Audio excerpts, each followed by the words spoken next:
How to update your SafePal wallet. Hello everyone, welcome back to Wake&Tech.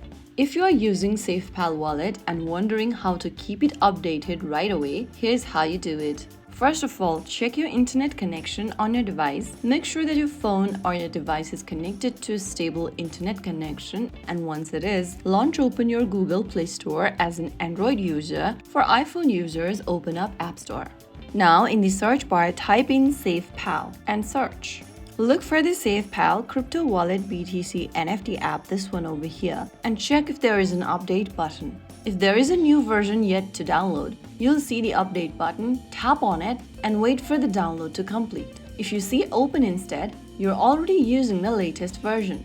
Once updated, open the app and unlock your SafePal app, the usual method, and everything should load as normal. You successfully updated your SafePal wallet. Keeping your app updated is one of the simplest ways to stay secure in crypto.